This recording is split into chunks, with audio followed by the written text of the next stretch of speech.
Hey, how are you? Good morning. Am I on? Can you guys hear me? I don't know if I'm on. Are you? Yeah. No. Hello? I think I am. Is that Oh, there me? you are. Okay. Yeah. Hi. Is it like, okay. Can everyone hear me? Great. Okay. Yeah. All right. I'll talk loud. Well, hello, everybody. Welcome to our panel. I am the reporter for the Texas Tribune that covers criminal justice. My name is Jolie McCullough. We would like to welcome you and our gracious panelists for joining us on this panel on bipartisan criminal justice reform called Bail and Pot Are Only the Beginning. Before we get started, there's a little housekeeping. This panel is about an hour long. It will include about 15 to 20 minutes of audience questions at the end. We have a couple microphones here that you can line up at when the time is right. Please silence your phones, but if you do want to tweet, we ask you to use the hashtag TribFest18.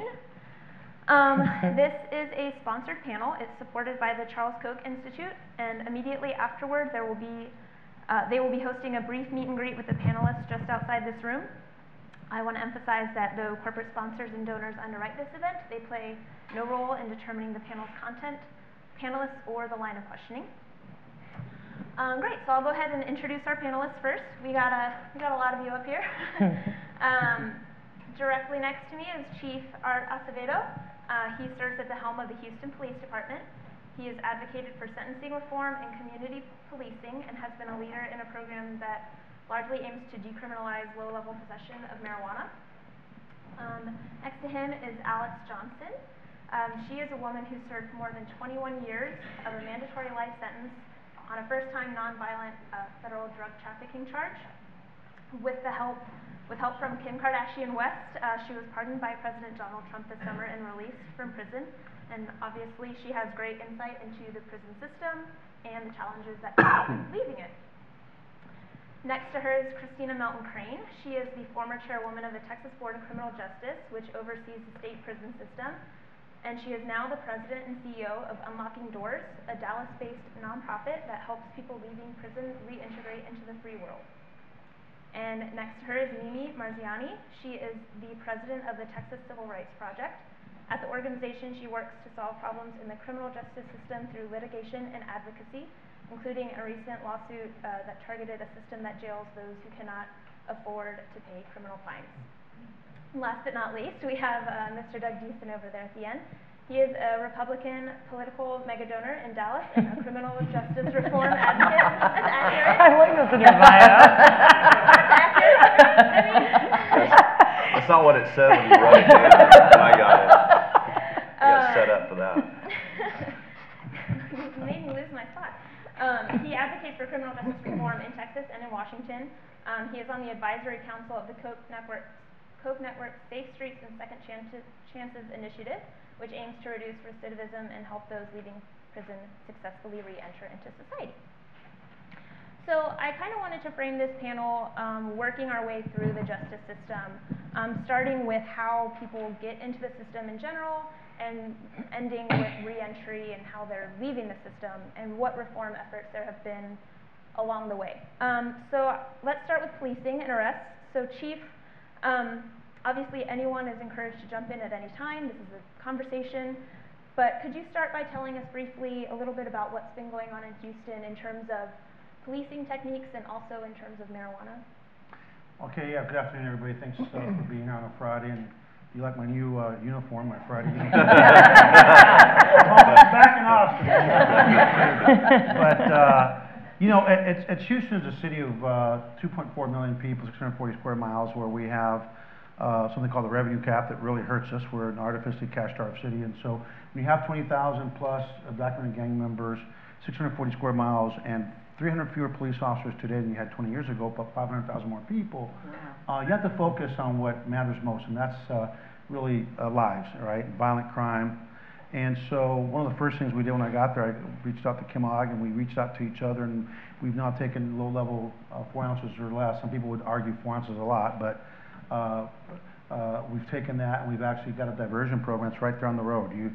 People fill out a letter, and we're good to go, and they go take a class, and they're done. And you don't decriminalize it, but you come as close as you possibly can without it. Because I really believe in a world of very limited resources, right? Diminished resources. We have to be intelligence-led and data-driven. And our intelligence, our data tells us that a low-level of marijuana possessor, when there's shootings happening across our city, robberies going on across our city, kidnappings going on across our city, carjackings going on across the city, spending time booking those folks that are doing no harm unless they smoke it then drive, that's a different conversation, is not a good use of our resources. Not to mention the fact that young people end up being introduced in the criminal justice system for making poor choices, and it has a lot of negative consequences in terms of their employment opportunities, so on and so forth. And so it's not just us. I mean, I'm sure you're going to tell your story. We believe that prison, most of us in law enforcement today, leaders believe that prison's for people that we should be afraid of, not necessarily people that we're mad at because, you know, they're smoking dope or making poor decisions. And this has been in place for over a year now, is that correct? It's been in place for almost 2 years, and it's important to back up because when I got to Austin in 2007 as police chief, where I was here for 9.5 years, we ended up starting to cite and release people for 4 ounces or less of marijuana, some of the nonviolent crimes, and I remember that in Austin we're this blue dot in this blue dot in a red sea, right? And so the DA in Williamson County really criticized the heck out of me, and because he thought we were just giving away the store. But I'd just like to say, despite the growth of Austin, we reduced violent crime by 42% by being smart, by being focused, and by being focused on what matters most, which is violent crime.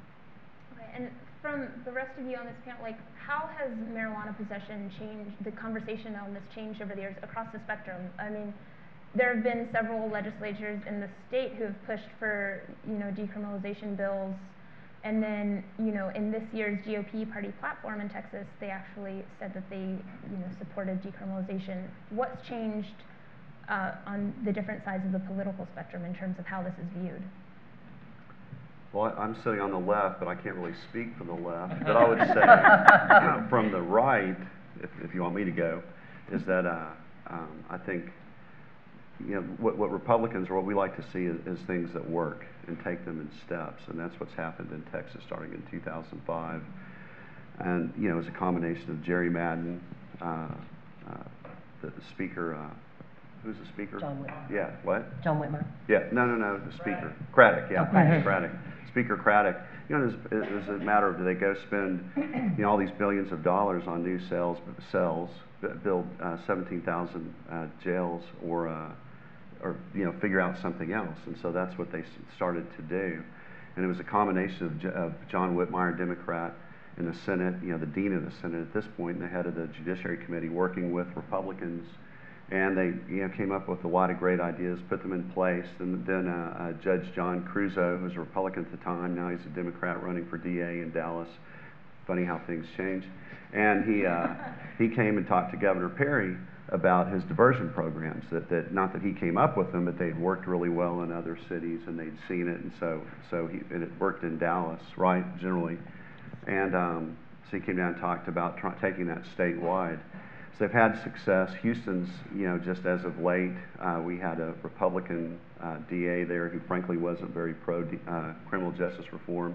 She talked the talk, she didn't walk the walk, and she lost to Kim Ogg. And I met Kim Ogg right at the beginning of after she'd been elected, and she's awesome. She's very pro criminal justice reform. She's, you know, and she and the chief work great together. They have that attitude of don't punish people, you know, for simple offenses. Let's try to do something with them, and it's worked. And so I think Republicans tend to, from the right, just talking from the right, kind of tend to take things in steps.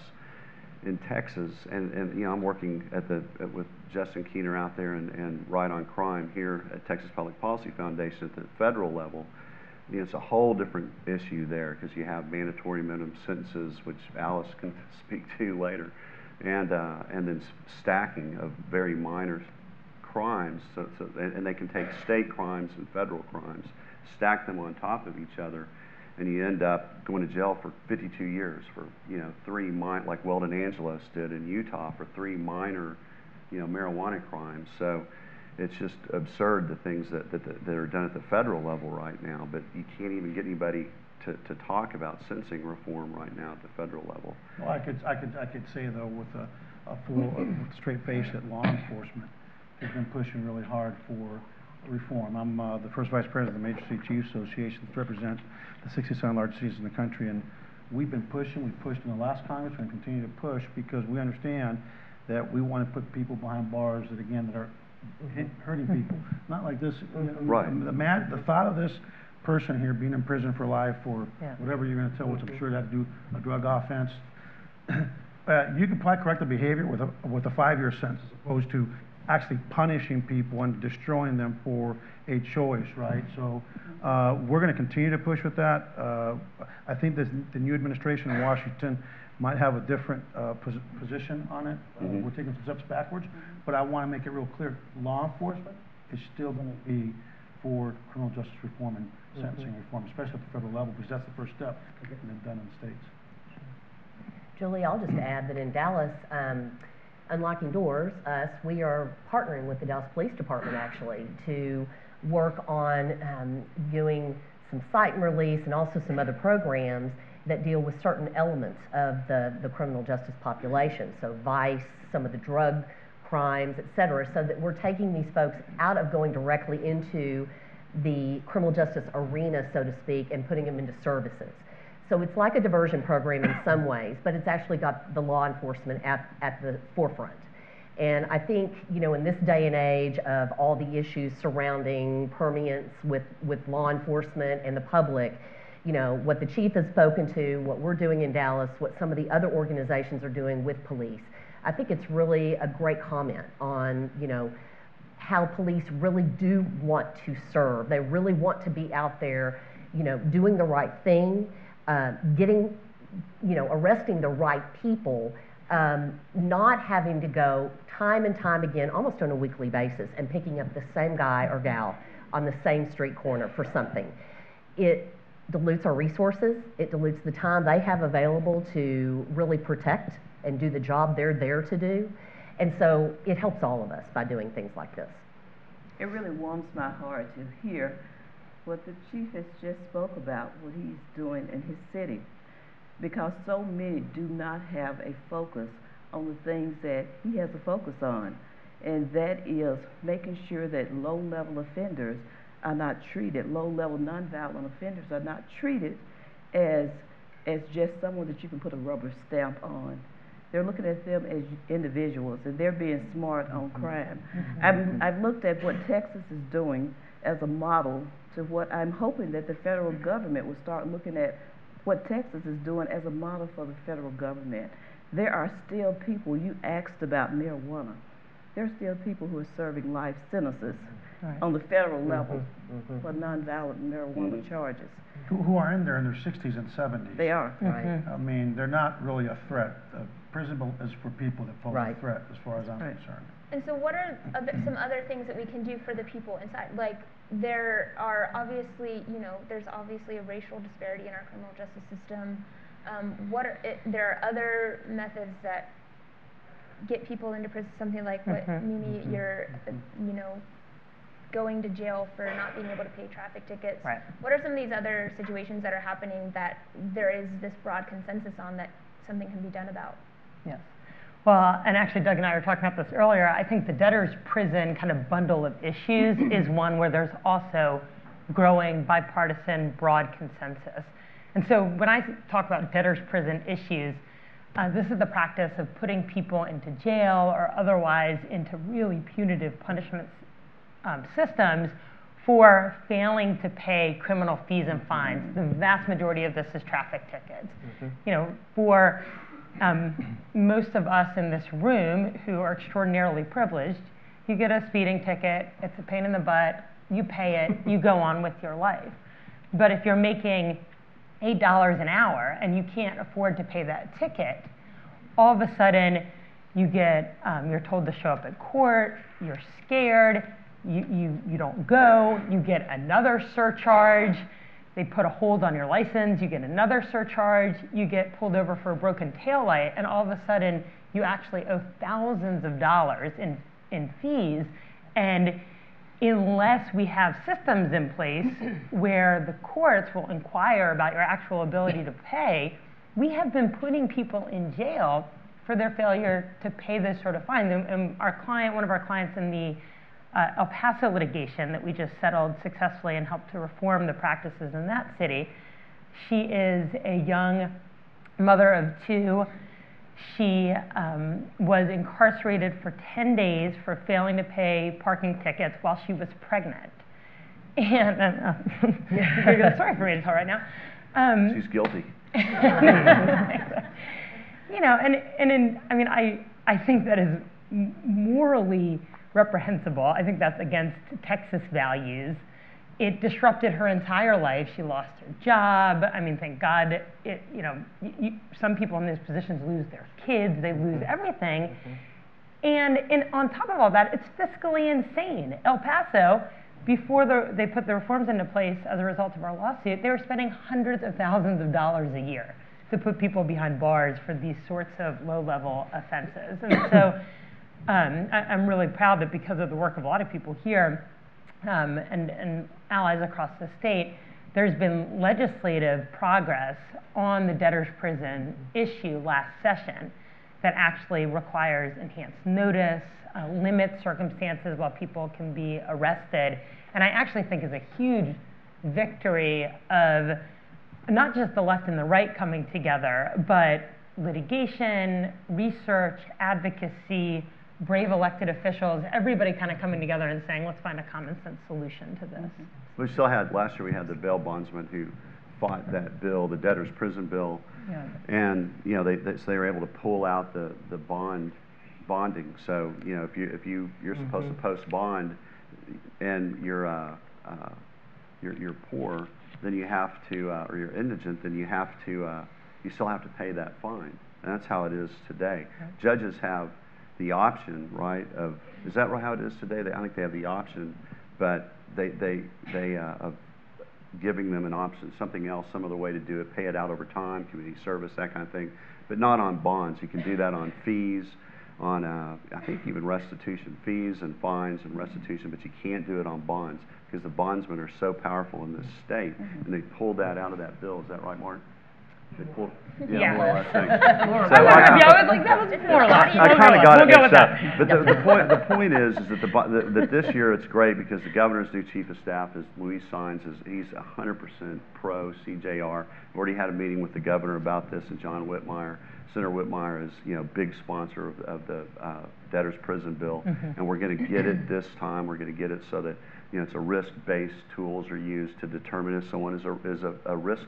There's a risk of flight, and if there's not, then and they're indigent, they can't afford to pay the bond, the bail, then just put them out on personal cognizance, whatever it is, and or put an ankle bracelet on them. But there's no reason to hold them in jail and they can't get their job, they lose their job.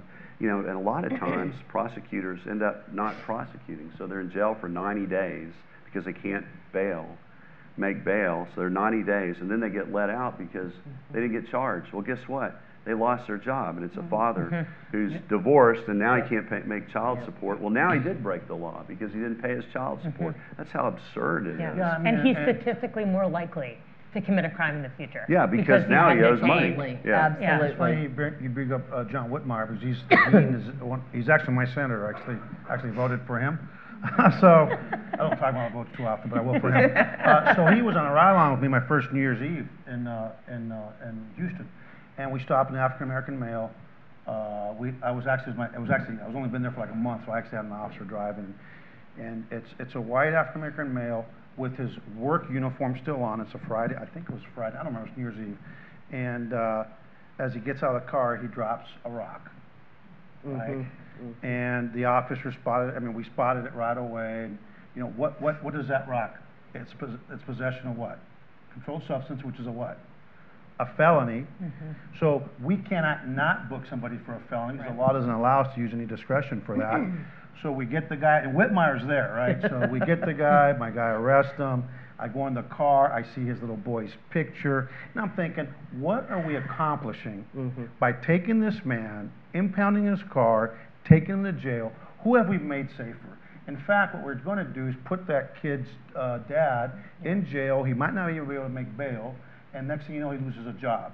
So what we've taken socioeconomic problems, and because of bad policies, we've exacerbated them. So I'm proud of the fact that, including my officers, that you know, sometimes officers are uber conservative. They want to work. Cops would rather just take that, maybe cite the guy, let him go on his way. You know, that's a step in the right direction, rather than booking him. Because while they're booking him, we've got gang members shooting people in the middle of the night. Exactly. So again, what are our priorities? Let me just say one last thing, 'cause I want to get this in. It's really important. We're all talking about disparity in the criminal justice system, but disparity starts at birth in this country for communities of color.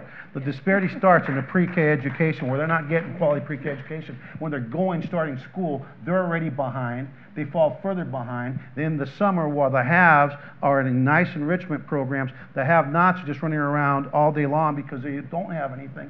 So if you really want to save money in the state of Texas, where we've got the governor talking about 2.5% property cap, tax cap, that's easy to say when you're not funding much of anything anyway.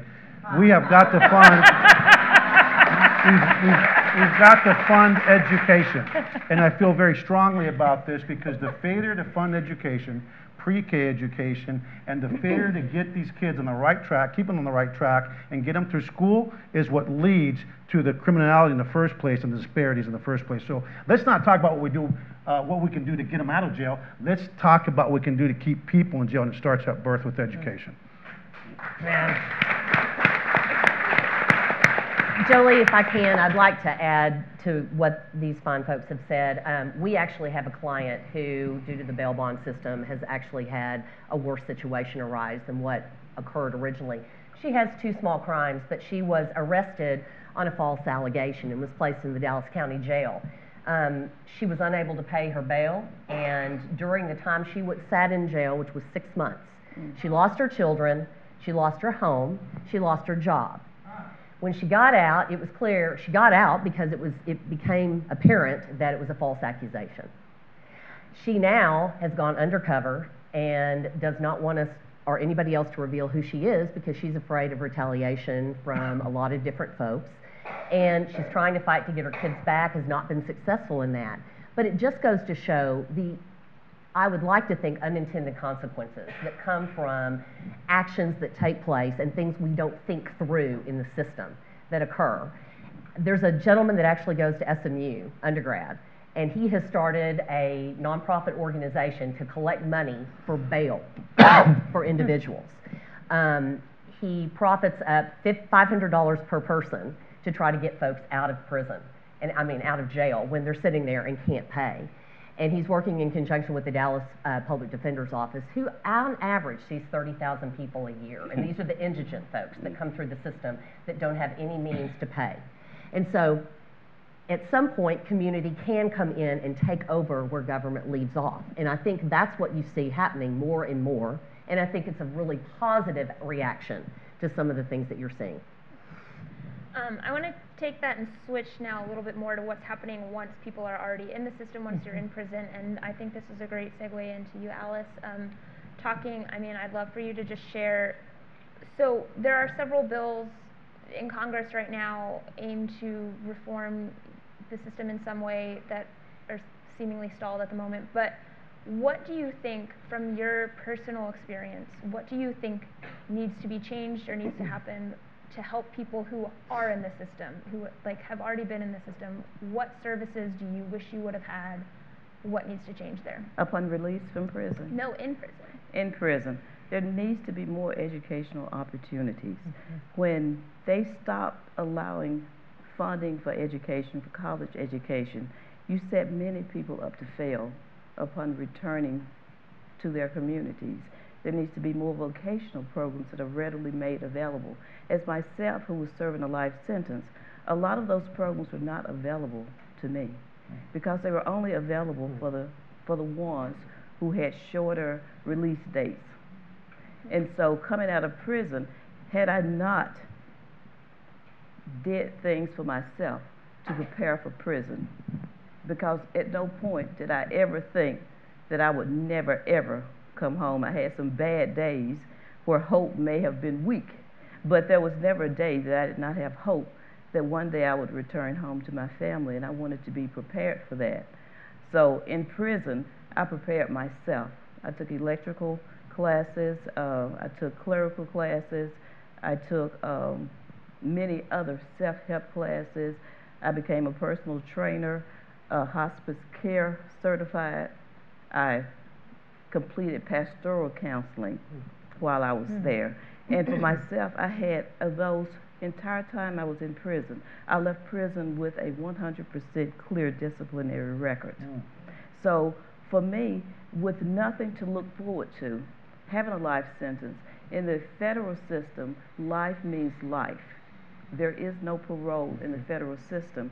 So no matter how much I rehabilitated myself, there was still no hope that anyone would look at that other than a presidential pardon by way of clemency or sentence commutation.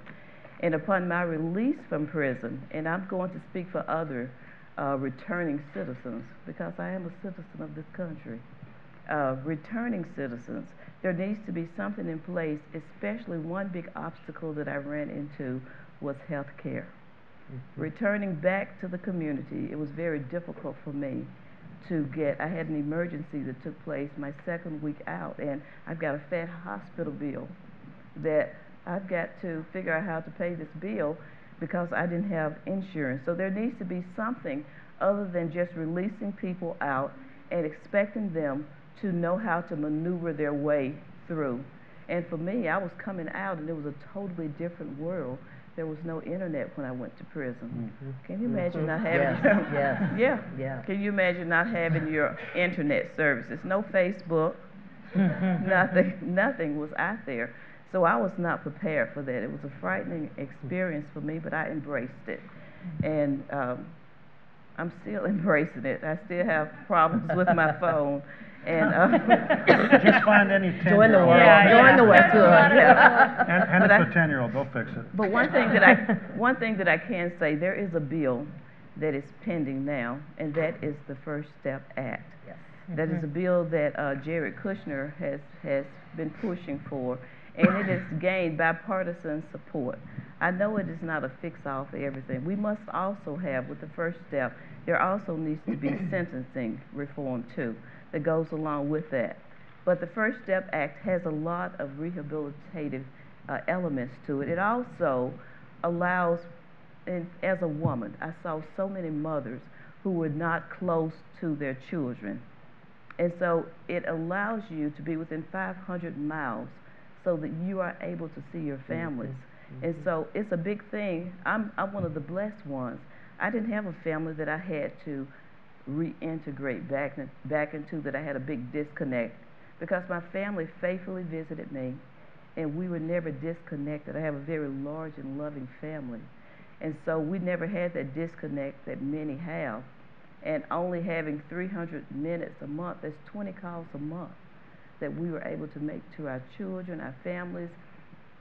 And there needs to be more, and a lot of that is in that First Step Act. I've looked at that First Step Act closely, and it's not an answer for everything, but it is just what it is called, is the first step. And before you can run, you've got to take your first step. So I'm happy to see that that bill is gaining support, and also the president has indicated that he is agreeable, bring him something on sentencing reform. I think my case, looking at what happened to me in the system, because he examined my case very closely, changed his mind about many things to do with sentencing reform. And had it not been for the things that took place with me, I would still be an inmate with an 8-digit number, 148730076. That would still be my number. And I just thank God that today I am a free woman. But something has to take place. And the reason I don't mind speaking on platforms like this, I never wanted to be famous. I only wanted to be free. It's because this issue must be humanized. And the only way that it can be humanized is that you have to look at my face. You have to see me. You have to see not just a number or read a story or hear about a crime that was committed over 24 years ago, actually, because I was on bond. I was one of the ones in my case that did get a 2-year bond. I was on bond for 2 years before my trial. And just the whole ordeal of going to trial meant that I was going to get spanked for going to trial, and I got a good spanking. In prison, we call it trial taxes, and I got taxed with a life sentence for going to trial. So these things, it should not be, a life sentence should never have been on the table for me. I had no criminal history. I lived a very productive life. I was a manager with Federal Express. I worked for them 10 years in computer operations and customer support. I lived a normal life, I would call it, until something abnormal happened in my life. I made a very poor decision to become involved in a drug conspiracy out of desperation. I'm not trying to have anyone feel sorry for me because I broke the law, and I deserved some time, but I did not deserve a life sentence. I was what you call a telephone mule, which means that I passed messages between one party to another party without actually selling drugs, and somehow we convince ourselves that we're not quite as bad, but it was bad because I was involved in this. But to reward in a conspiracy, you're charged with every act of every person in the crime. So I was charged and elevated to the top of leader, and if I was a leader of that group, I was a very poor leader, not having ever handled drugs or even knew what drugs looked like. But I became the leader of the very people that I worked for. And something is wrong when you can reward people to take it off of themselves and put it in this place. But I'm not trying to relitigate my case or talk about my case. What I want to see happen is an awareness of the public must take place. And they've got to hold the elected officials' feet to the fire to make them do what they say they're going to do and not just promise it. And then when they get into office, they start putting politics before people. So I'm here today to humanize the issue of the need for criminal justice reform and sentencing reform. And I mean, and that was.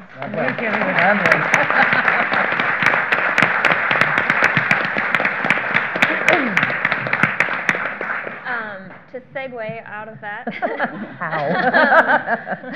So you mentioned the First Steps Act and Yes. sentencing reform as well. Doug, can you tell us a little bit about what's going on in Congress right now and why, you know, both of those bills had bipartisan support, one a little seemingly a bit more, but, you know, there is this struggle with the White House and the Attorney General's office. Like, what's going on in Washington with those bills?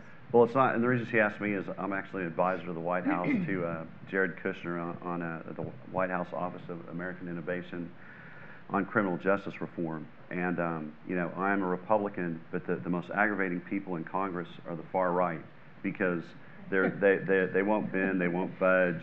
They still believe they'll lock them up and throw away the key mentality theory, and that somehow that's going to work, and it's really frustrating. And that's, you know, the president's not there, by the way. The president, Jared Kushner, has been a true champion in all of this, and Brittany Barnett, who's out in the crowd, was instrumental in Alice's clemency.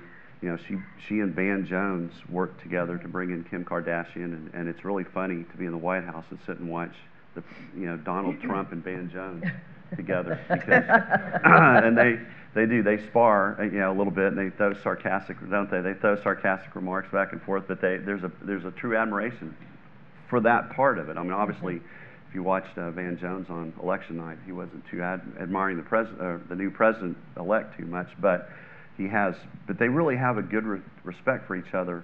And Van and I do. Van and I have been friends for several years. We've spoken on panels together when we opened the Deason Center for Criminal Justice Reform at the SMU, Devon Law School at SMU.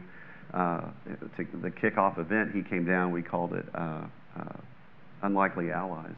And it was Van and I sat on stage in front of 250, advocates and alumni and all that, and talked about, just interviewed each other about criminal justice reform, why it's important to us, and what we can get done. And his group is called Cut 50, and their theory is we want to cut the prison population by 50% in 10 years.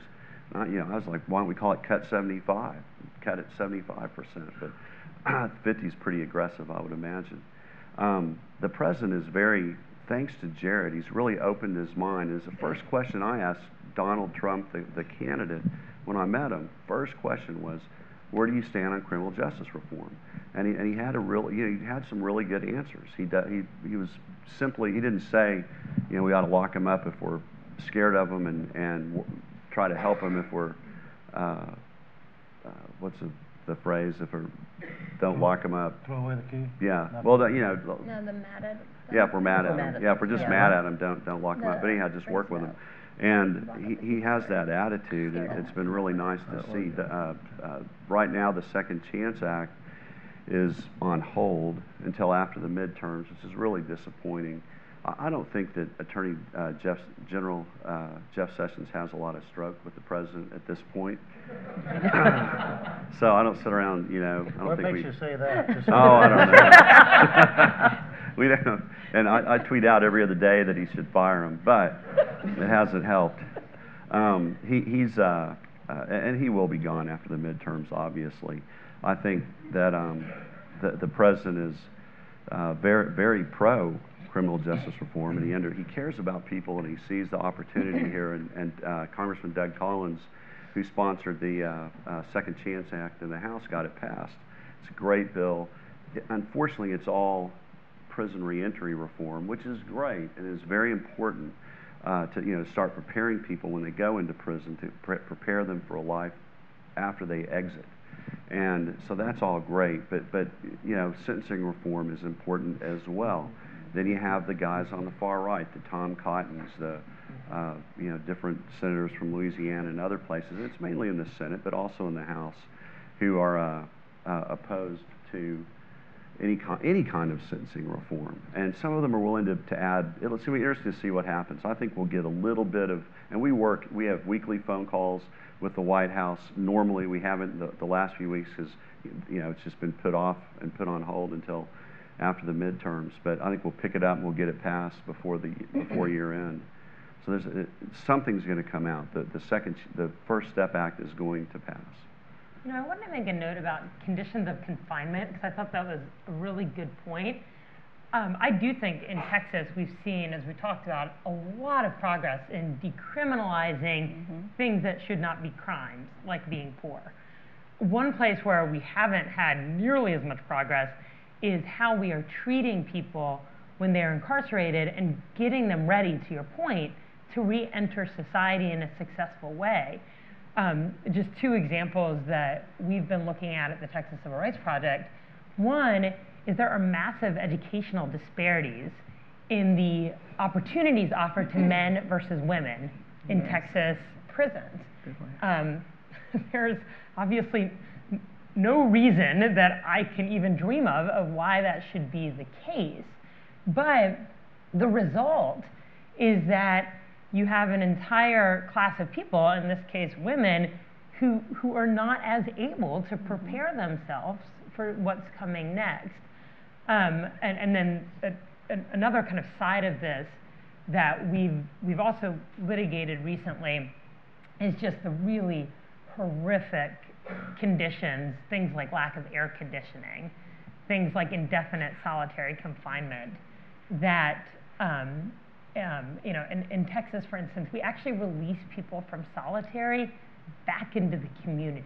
Over 1,000 people every year. I'm sure they're in really good moods when you Right. I mean, the idea that you could treat someone like that and then expect them to just hop out and be a productive member of society is just insane. And so, but that's not unique to Texas. It's not unique to Texas. That's across the country. It's that way. That's so right. That's right. Texas really leads in almost every right. category, but it's that way all over the country. That's right. Which is Or what's so unique horrible. to solitary confinement, because Yes. anybody that right. even exacerbates the issue further. That's right. That's right. But anybody who's coming out is not going to be as that's right. equipped. Like Alice mentioned, email wasn't existent. The internet Right. wasn't existent when I went in. But yet that's how the world works now.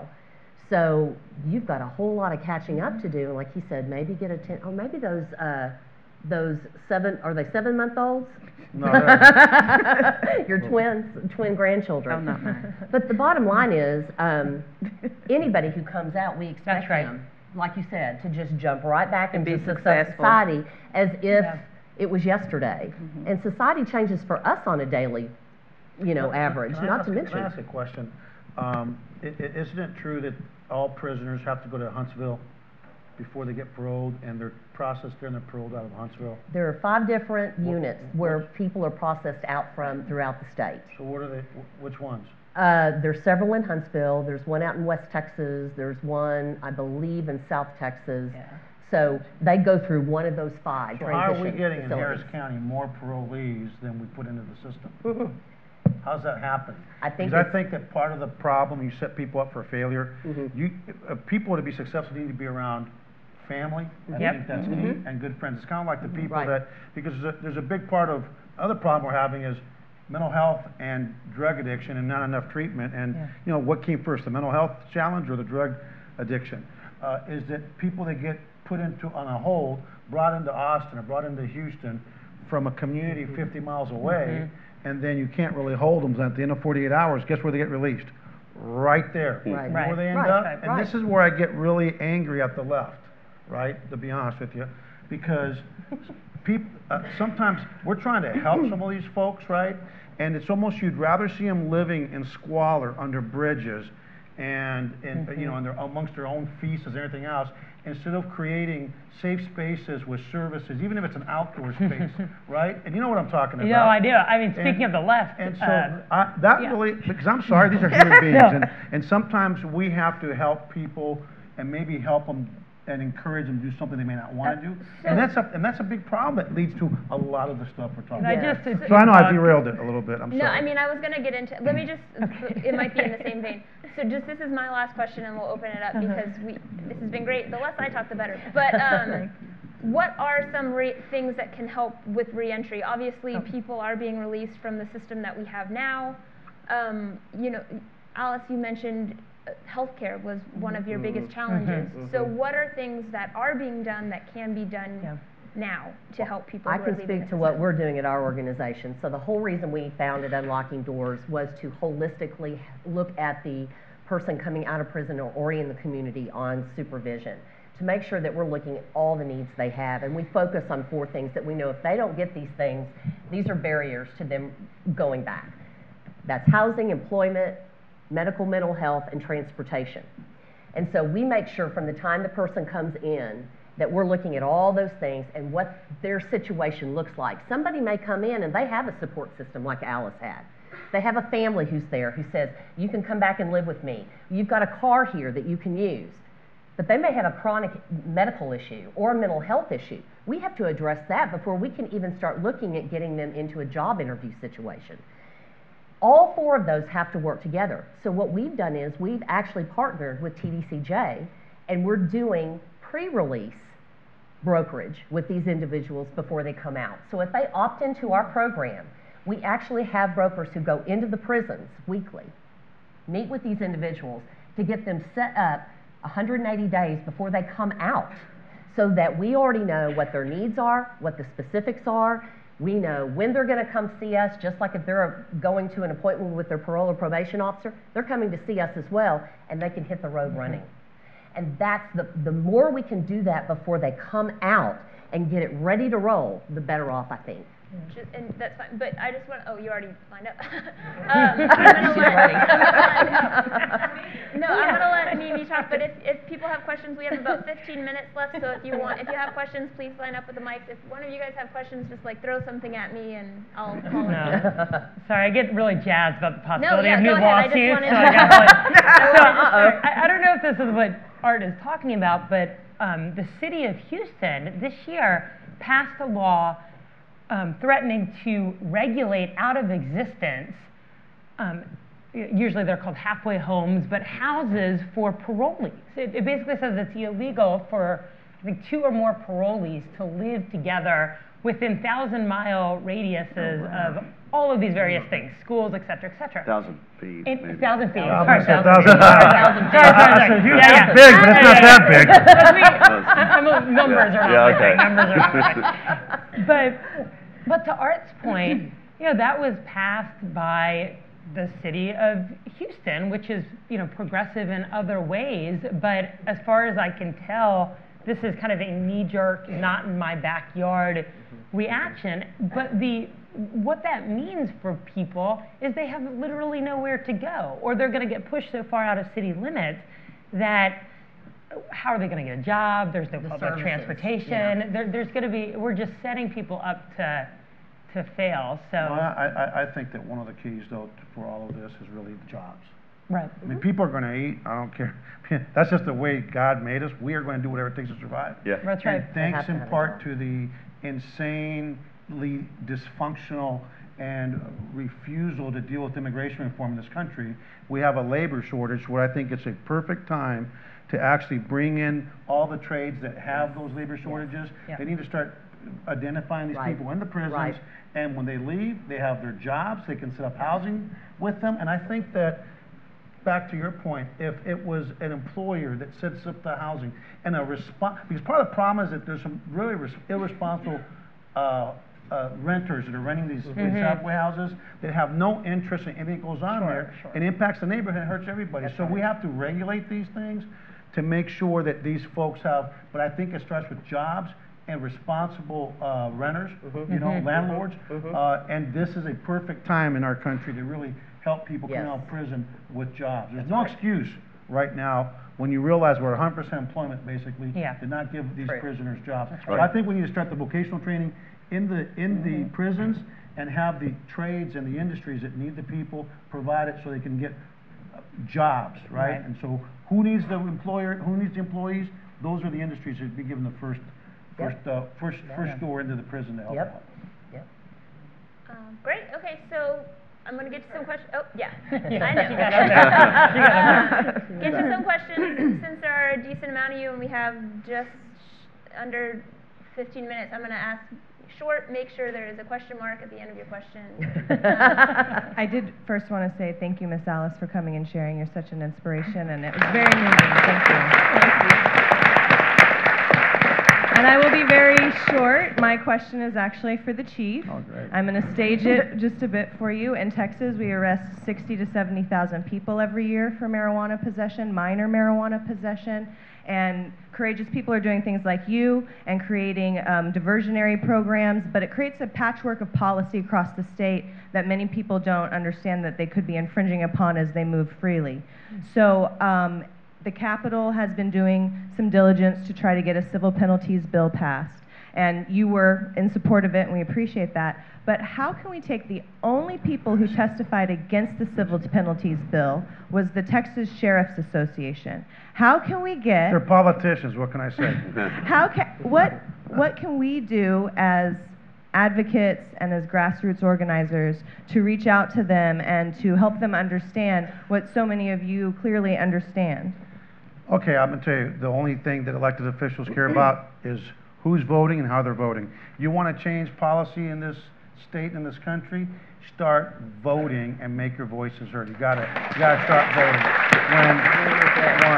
And two, any office that is in a safe district, that is a misservice, because extreme left and extreme right are just, they have one thing in common.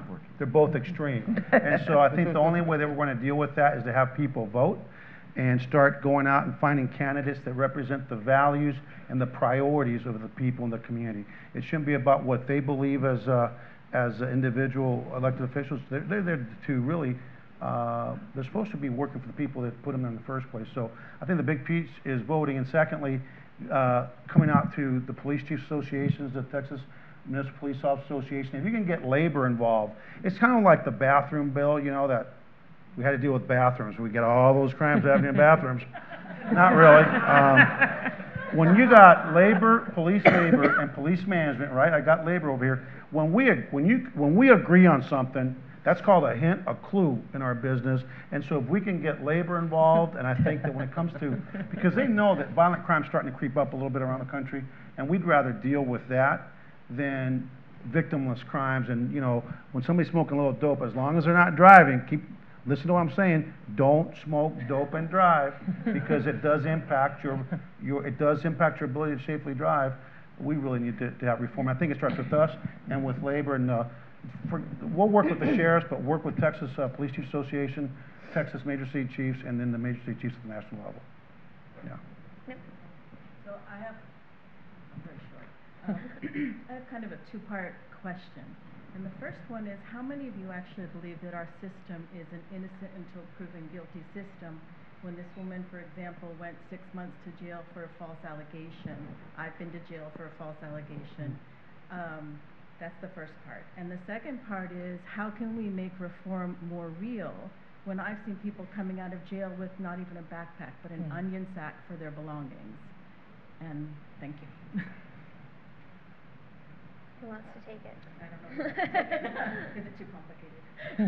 I'll take it. Okay. Okay. For your first question, I still would like to believe that our system, even though it has its ups and downs and is not perfect, is still the best system in the world. Does that mean that we should not continue to look at it and make changes when we find faults? Absolutely. Okay? We should be every day striving to make sure that the system is the system that we want it to be. And part of that is when we find people like yourself, people like Alice, who have been wrongly accused, wrongly convicted, wrongly sentenced. Well, wait a minute. She's already said she actually committed a crime. Yes. It's just the sentence was a little bit over the top. Yeah. Okay. Well, Thank you. okay. We want to keep it factual. No fake news Thank here. you, Sharon. Thank you, Sharon. Yeah, no fake news. Okay. All right. Okay, but you indicated that you were wrongly accused. The person I talked about, that's one of our clients, is wrongly accused, okay? Should somebody who has been given a sentence that doesn't make sense for the crime that she was convicted of, okay? We need to speak out. We need people like yourself who have had that experience to speak out. We didn't used to have a situation in this country where people felt that they could do that and not be ridiculed. And I think we now have a forum and a platform, and you're brave coming out to do it. And because there are more of you doing this, it's going to help change the way perceptions have been laid out in the past. I love this issue for one main reason. It is the only issue there is that is nonpartisan. You can speak about this issue and you get both sides of the political aisle to come together. And it doesn't matter how you get there, whether you're a fiscal conservative or whether you are all about the person and what the person has gone through, you get to the same place and you realize that we all suffer. We all benefit from this being a better system. So thank you for bringing that up. I'd like to say one. It actually costs thousands of dollars to get rid of an arrest record, even if it Absolutely. Okay, thank you for, Yes. my God, Jay, you're a mind reader. Because I'm having conversations with members of the legislature about, you commit a crime at, say, at 20, and if you keep your nose clean for X number of years, then you can have it expunged. I believe if we pass those types of laws that are coming, it should be automatic. Because what will happen, only the people that are rich enough or have the education and realize they can get it done will get it done. It should be automatic. It should not require anything other than the passage of time and no arrest. Yeah. So That's a good that's point. something that for the members of the legislature has got to be That's a automatic. very good point. Because you just nailed it. You have to now go spend money, and why should you have to spend money 10 years to ago, take it something was out of your $1,800 record and I didn't that want shouldn't have been there in the Right, first right, place? right. So automatic. And that that's should it. be. Sorry, I didn't mean to. Absolutely. Questions? Sir? Hi. One of the One of the things I learned in law school that I was surprised to learn is that prosecutors are really, in many ways, in many respects, the most powerful persons in the criminal justice system. Correct. And the research coming out now is really starting to show that prosecutors are the key drivers of prison growth, population growth.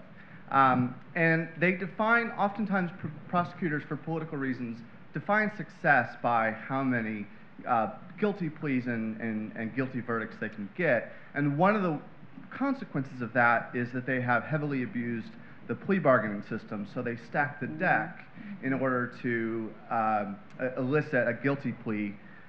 So my question is, one, do you think that there are systematic reforms needed for the plea bargaining system, and if so, what are those? And the second sort of meta question is, how do we sort of help prosecutors with incentives to redefine what success looks like for a prosecutor? I mean, one systematic thing we can do, I'm going to lift up what Doug said, is reform bail practices. Because one thing that happens to people is if all of a sudden they think they can't afford to pay cash bail, and they think that they're going to then have to sit in jail for months and months and months before they even move forward with their case, and then they're presented with an option to take a plea bargain and walk.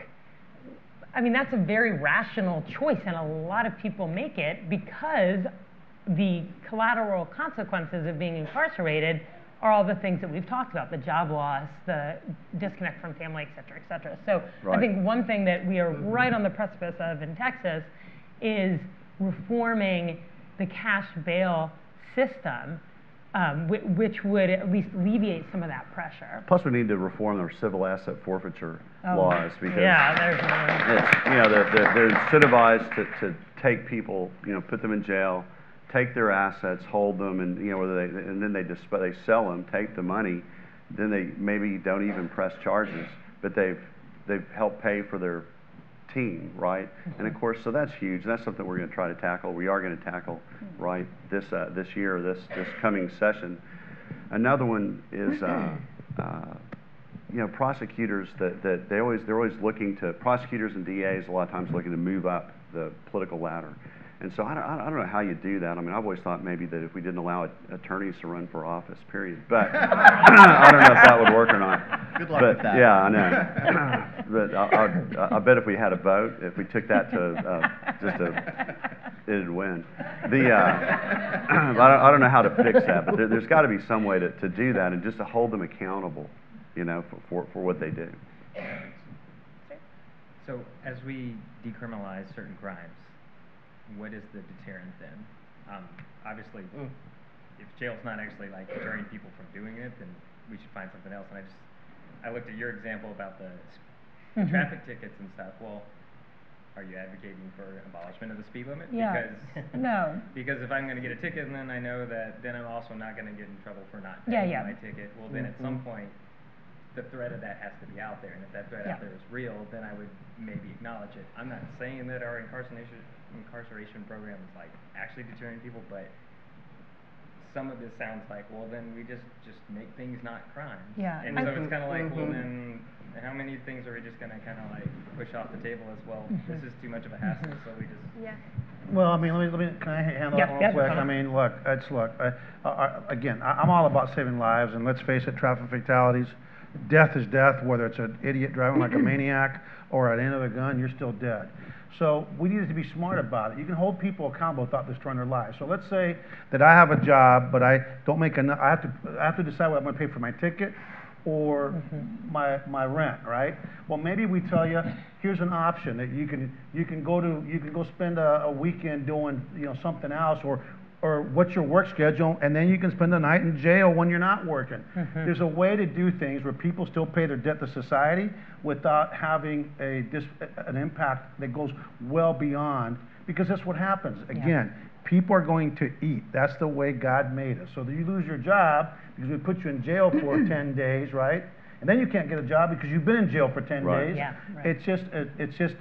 So I hear what you're saying, but we got to be smart about the way that people pay the price. Yeah. And I would add to that. Can I just, real quickly, we have time for one more question, but there's a meet and greet right after this, so come harass them afterwards, but finish your thought, and I'm going to get Sure, real quick, I would just add to that too. I think we have to be smart, our policymakers have to be smart about what crimes they put on the books. For sure. We have new freshmen every legislative session who come in, they want to make a name. Typically, you see a ton of new felonies put on the books, or they run through the gamut. We have to be careful we're not just criminalizing every single action, or all of us will be guilty of something. And so I think we got to be real careful there. If we minimize what crimes we're putting on the books, along with what the sheriff has said, I think we can do it better. Chief. You interrupted me before. I run for office every single day. I'm one bad incident away from looking for a job. So. Nan, last question. Hi, thank you all for being here today. I'm a policy grad student at the LBJ School, and my question is about sentencing reform. So currently, Texas is one of 6 states where the criminal age of responsibility is 17 instead of 18. And I'm curious what you guys think if Raise the Age is going to pass this year in the ledge, because it has failed in past sessions. So, quick question. Well, I think it's got a really good shot. I think we've got, a lot of this is all going to ride on who ends up being speaker. And, our bookie back here will take your bets on who you think's going to get it, because it's going to be really fun and interesting to watch. But if we get the right person as speaker, a lot of the things are going to be a lot easier to pass. And that should be one of them, obviously. Great, thank you. Thank you. Thank you all so much. Thank our panelists and for amazing questions. They'll be available outside. Come on, do one more. We got a minute. Do one more. We're fine. One more. Okay. As a social worker, when I found out that people with a drug charge couldn't get food stamps when they got out, if it was a drug charge, you could commit murder, but if it was food stamps, if it was drugs, you couldn't get your food stamps. And I went to my personal legislature, and who wasn't on any of the Human Services or Criminal Justice Committee, and so she asked staff, and they said, oh, that's a federal deal. Food stamps is, feds. So she went away. So I went to the next session and went to another legislature. So eventually it took me 4 sessions, but I went to Harold Dutton, who was over the criminal justice system, and he said, I didn't know that was true. I didn't know that. We got to take care of that. And so what I want to know is if those organizations that know what needs to be done, if you go to the legislatures, okay, and put out a report card on who's responding, who's not responding, who's not supporting this, and let the voters know, because see, I never would have, most of the people in this room have never experienced having to go through a food stamp line or criminal justice system, so we don't know to call our state representative and lobby them. So if y'all could put out a report card and educate the community a little bit more about people who are not being responsible. There are several different organizations that do report cards, and there are legislators who lose their jobs. Craig Estes being a perfect example of someone in the Senate in the North who didn't North Texas who wasn't good at responding to his constituents, and he's not returning for another session. So there is some personal accountability for that. Great. Okay, well, great. Now, they have committed, I believe, to a half hour out in the lobby, so come talk to them. Thank you all so much. Thank you. Great audience.